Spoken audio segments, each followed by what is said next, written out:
Should you do traditional distribution or should you do self-distribution? This is a really big thing right now, especially because all the numbers have been down, right? Like a lot of times for a lot of films coming out, even bigger budget films, like Americana has done terrible in the box office.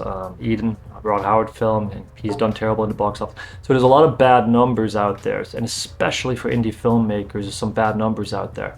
So what that means is that distribution is changing and filmmakers are becoming more aware that they have options and how they should do it.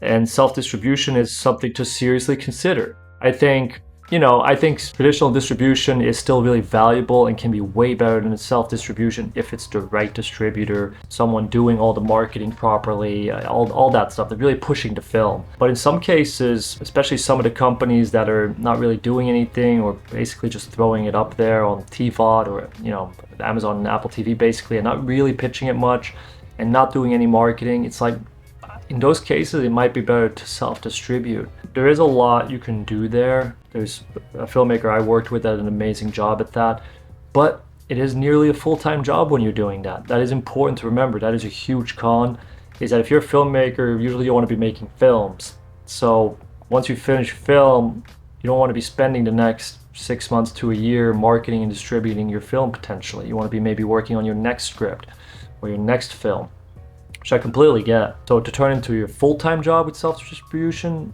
that's tough because you're the only one doing it then. And that is a hard job. That is a lot to do. So you got to weigh the pros and cons. I think if you have the time is something you have a lot more availability of, then I think it's worth exploring self-distribution in some cases. Otherwise, like obviously I still believe in traditional distribution. Well, I shouldn't even say traditional because I'm doing distribution, I think, a different way than traditional distributors, but more company distributors, let's say. Then you should still go with that. I think they can still be amazing, but you got to find the right ones. They got to have a marketing plan. They got to be doing things for the current market.